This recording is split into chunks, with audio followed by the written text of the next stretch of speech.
Osrith wondered whether it was just her who was feeling more than a little lackluster about her mission so far. They had sailed away from Strathclyde, it was true, in a ship with very Norse-like features, which probably explained why they had had no trouble from the Norse, expecting to gain intelligence in Gloucester for Constantine.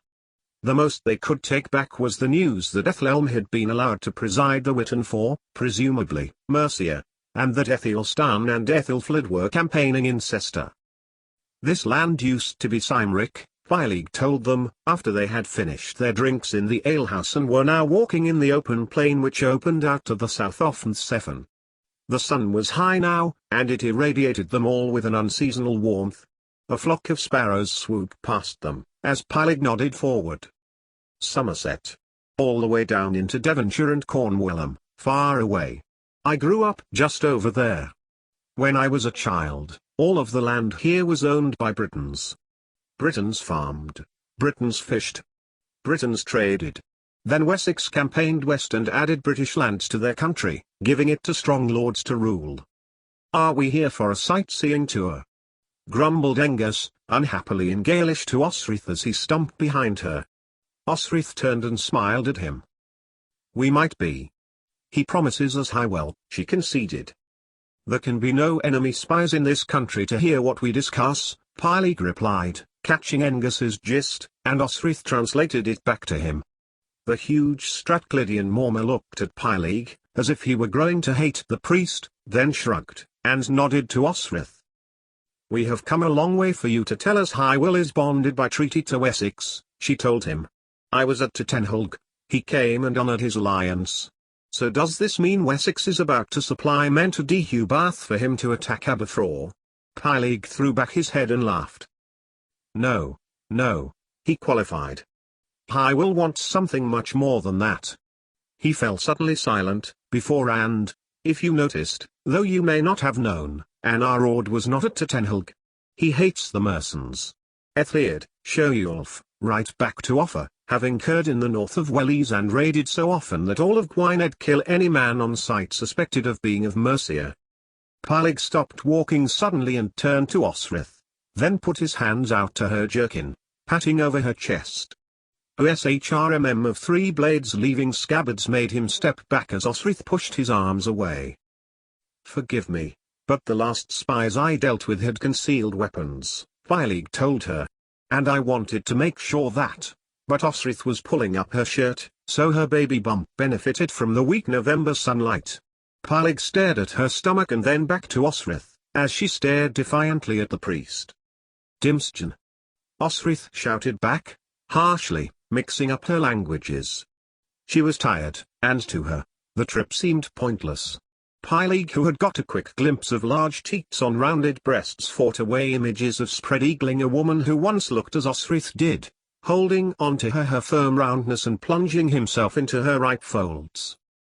Forgive me, he said again, ignoring the brief twitch under his cassock, and he backed away from Osrith, who was pulling her shirt over her stomach and tucking what she could into her breeches. He cleared his throat, and looked to Eswi. As I was saying, Hywel, he continued. He wants something more. He looked across to Angus. I am guessing you are the Strathclyder, Dyfnwel's man? Constantine's man. Angus replied fiercely. Dyfnwel is a little shit who is trying to ally with the Norse in exchange for rebellion. My king seeks to quickly end his ambitions. Oh, yes, Hywel replied. Eochaid's son. The throne of Alba. I do remember now, he added, as if it was some long ago memory. The heir? Hywel glanced back to Osrith. Do you mean me or my child? Osrith asked. What does Dyfnwel think? Hywel asked her. He knows my mother was of St, so I am a Strathclyder, to him. He says I am the last of Coelhen's line. And she found that Hywel was bowing to her. I am glad to be amongst royalty, he said. But Osrith shook her head. Not me, she said, then glanced at Angus and Phelim. Though Dyfnwel seems desperate enough. His line ends with him, he tells me. She sighed, and Eswi took her hand. Can you get to the point, father? You can help us reach Hywel? I can, Hywel conceded. But it isn't that simple. Not only does Hywel desire Gwynedd to unify the Cymric tongue, he also desires an influence in Strathclyde. He glanced at Angus. Pitland too, if he can. A return traverse where once your ancestors came. But Osrith was still none the wiser. A quick look at Angus's face, though, made her think that someone knew him, possibly.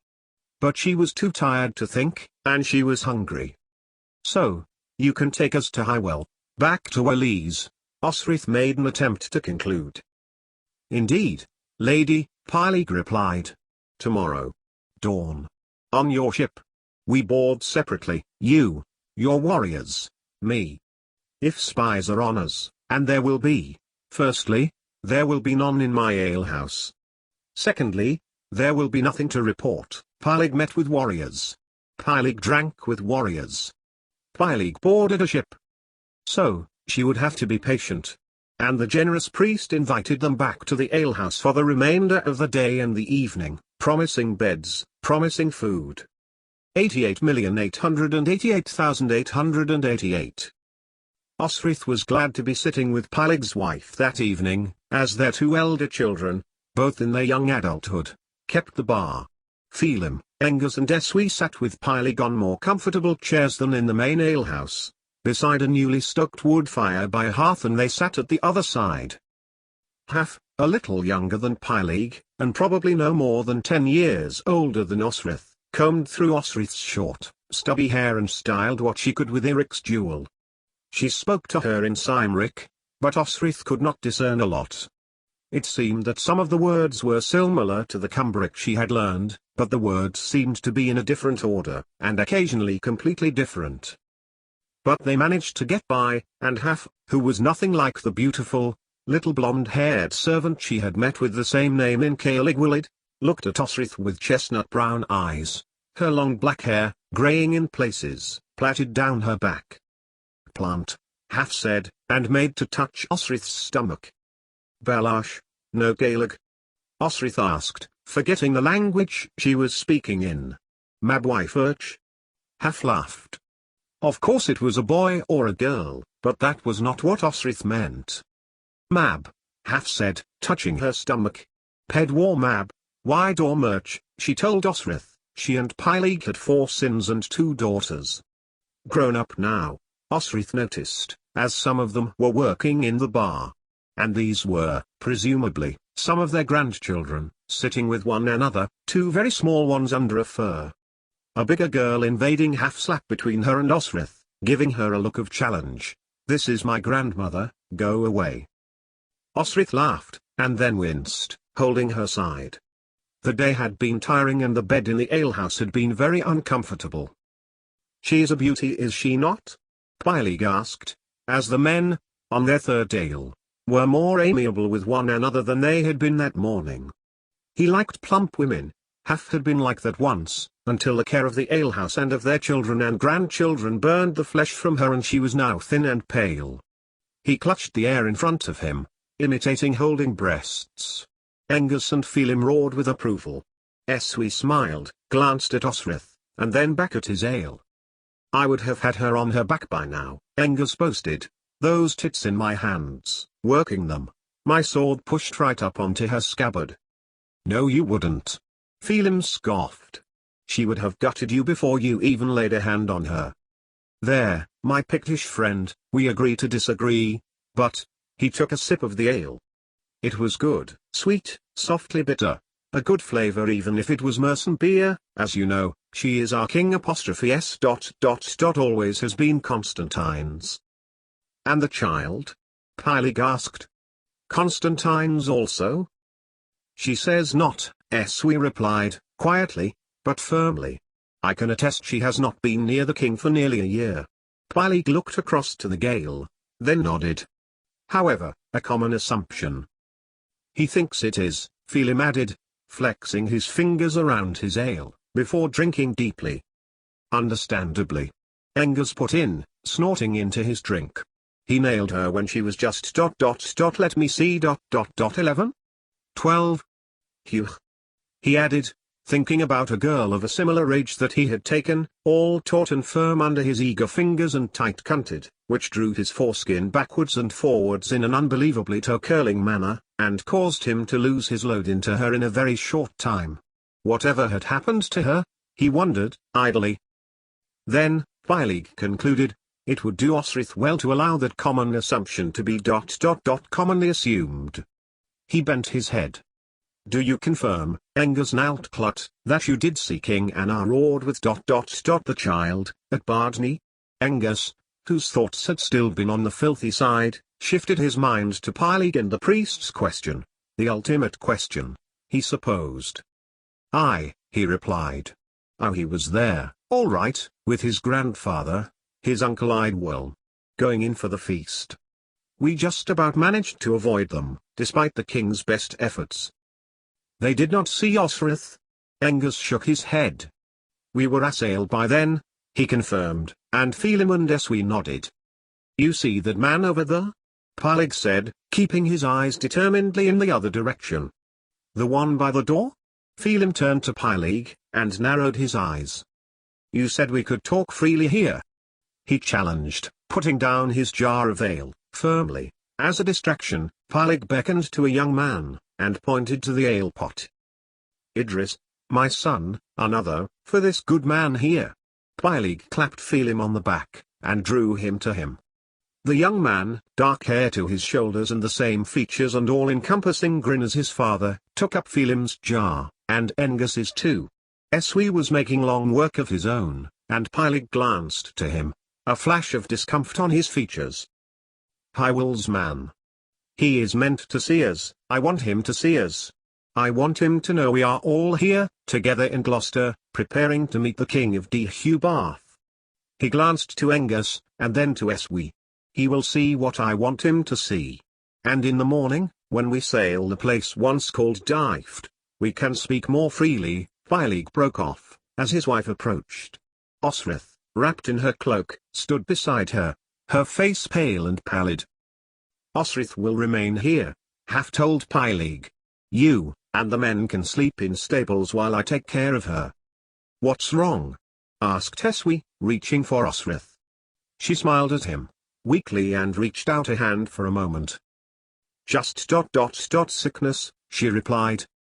A good night's rest and she will be much better, Half concluded, a big, comforting smile for Osrith as she put her arm around her and escorted her to the stairs at the back of the alehouse's bar. Eswi got up, and thanked Pylig for his hospitality. Going with the lady, Eswi answered Pylig's unasked question, nodding to Engers and Phelim, adding in Gaelish, if she is at risk, I need to be with her. Before dawn, Osrith rose from the bed that Half had shown her to. Outside the shuttered windows a soft drifting of snow was coming. The woman was asleep, her black hair on the pillow, and Osrith pulled on her jerkin and boots. Milk and bread she found in the kitchen at the back of Pylig's bar, and she found Pylig's son, who was clearing out the closed fireplace as beside him a woman was kneading bread. She turned when Osrith poured herself a drink and the man got up, and moved to her. Here, Osrith said, and handed silver to the man. I am grateful. He narrowed his eyes as he tried to understand what she was saying, and the woman turned to him and spoke to him quickly. You do not need to give me silver, the man replied in English, and placed the coins back in front of her. My father tells me you are a guest. He nodded towards the stables. Wait here, when the men wake, you may meet them. My father says I am to show you the way back to your ship. And Osrith waited, as the man and the woman went out into the alehouse front room and began to clean and tidy. She could not wait, though, despite what Pylig said. They were to be aboard at dawn, to travel west along the Wellies coast, and so she parcelled up the bread, and a dollop of lorrat she had spied in a linen-covered bowl, draining the milk, before pushing open the back door into a very crisp and chilly backyard. A pair of hens sirked at Osrith as she trod her way over to the stables, and pushed open the door. 2 horses puffed at the change in temperature and she pushed the door closed behind her, flexing her hands in the equine warmth of the animals, and closed her eyes for a moment and listened. Apart from the dull clomping of hooves about her, the loft sounded empty. They must have already gone, Osrith considered, and turned, making to go back out into the stable yard. Should she wait for Pyleig's son? She could get back to the river herself. In fact, if they had already left, they would be waiting for her, and a noise above her made her stop, and Osrith let the stable door swing closed on its hinges. A huffing noise, huffing and panting. She looked across to the horses. No, they were asleep, shifting a little as they stood almost rigid. More huffing, getting more urgent, and Osrith moved to the ladder, and looked up. Above, a skylight betrayed dawn's light, a grey, sludgy morning light, so different to the morning before. More huffing, and more, as if a speed was increasing. Men's voices, deep, low, panting, huffing, exertion. Ugh! A cry came from someone, a release of some kind. Osrith moved up the ladder, and then shrunk back. Long hair tumbled over the face of one man, while another held on to his hips, sinking his cock into the man's arse, while his hand was round at the front, covered in ejaculate. God, forgive me. The man being done had come first, and Osrith saw that it was Eswi, hiding the manhood of another man in his arse. Like Finoli, Osrith thought, as she climbed back down the steps, scurrying to the bridles, and hid down, sitting behind a pile of 3 saddles. Findle. His brother. Finolao, who was not excited by her body, not excited by any woman's body, and who had set his sights on, and won, the body of Domnall Mac Corstinu I Alpin. Both priests, at some time in their lives, too. A man was coming down, and he stopped near the door and was looking back up to the loft. It was Pyleig. Pyleig's eyes were on the steps and, eventually, Eswi descended, pulling his robe about him. Eswi had been guarding the door behind which Osrith had slept, hadn't he? Clearly for not the whole night. You can come out, Osrith, Eswi called softly, when Pyleig had left the stables. Osrith got up. That puke-inducing lore, he explained, before Osrith had asked. I would have thought it would make you worse. We are to go now? Osrith asked. Angus and Phelim are already there? Eswi nodded. Here, he said, taking the small package of Osrith's and pointed upwards. We need to go across the roof and down, so we are not seen. Osrith felt her eyes widening. Eswi turned back to her slowly in his pursuit of the stairs. 3 months I was here, training, in the cathedral, Eswi confessed. I ran away from Tidui, where I was supposed to be and where I met Pyleig. Eswi sighed the man's name, as if it was heavy weight within him that he had just unloaded. I escaped several times over his father's stable's roof when we were nearly caught. Before I was sent to Strathclyde, as punishment. He began to climb the stairs, Osrith following. We have not lost our closeness. And we have to climb the roof? Osrith asked. But it was not as Osrith imagined. The stable roof was flat and there was a raised walkway which led to an iron ladder. Eswi helped Osrith down, and they walked at speed through the city centre of Gloucester, along the grid-laid streets, and beyond the cathedral, as the land dropped gradually to the river. Osrith could see that there were 2 figures on their boat, and as they neared, she found they were indeed Phelim and Angus. When he saw them, Phelim waved a greeting, his butter-blonde hair blowing in the breeze. We have enough provisions for a week, he told them cheerfully. That priest you know, Eswi, he added, was very generous. That is because I am expecting something good when I put a few planks of tree between myself and the Cimmerian Sea. The voice came behind them, and Osrith had no need to turn to know it was Father Pyleig. As Phelim helped Osrith aboard, she looked between Eswi and Pyleig, who made very brief, solemn eye contact. Here's your lore, Eswi said, and some water. Will you do us a favor and wait until we are out into the open sea before you open it? 88,888,888. They followed the same coast along which they had come a few days before, but not at all as quickly. The wind, bringing flurries of snow, was pushing on them relentlessly, and Eswi and Phelim used all their strength to press on the tiller as Angus tacked starboard and then port to inch their way along. A night, and then another aboard was making Osrith very stiff, and it took the men, when they were not fying the wind with the ship, to sit close to her to stop her shivering. "Please tell me Hywel's palace is warm," Osrith asked Pylig, when, for a moment, the wind had ceased its howling. "That it has thick walls and a fire." "It does, that," Pylig agreed, as he held Osrith's cloak close to her body, and she bent her head, not in sickness but to get the wind out of her face. A place where two people, a strong man and a soft woman, could sit together and place tender hands on one another unseen. Osrith laughed, at the weak chat-up line, and at the knowledge that he had reignited a liaison with a lover. 2 more days and she would know what Hywel's palace would be like. And Osrith would, on some of the worst days, wish she was back on the ship with Pylig trying out his flimsy flirtation with her, as they were soaked with icy winter brine. 88,888,888. As 4 mariners battled a storm in what would, at some stage in the future be called the Bristol Channel, a fire burned wood in a grate beside which 5 people sat. "Was he there, who we suspected?" asked one, draining an ale cup. He put it next to his comrades and turned to listen to his lord. "Yes." The man nodded, looking greedily to the man's form, looking for any sign of a money bag. "I made a good show to make sure I was seen. I did not linger." "Good," the lord nodded, then broke into a coughing fit. Rancid ooze flowed out of a gut wound in sporadic gulps. The woman leaned forward, not reacting at all to the foul stench.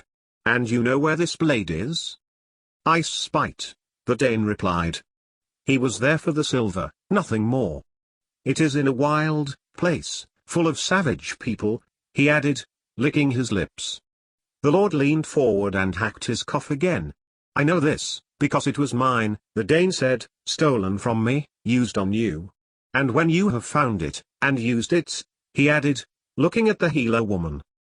Gods, he would have her stretch her arms open wide for him, so he could look at her teats, engulf them in his mouth, suck them to engorgement. Stretch her legs open, inspect her cunt, have her widen her eyes while he pleasured her. Hump her to satisfaction.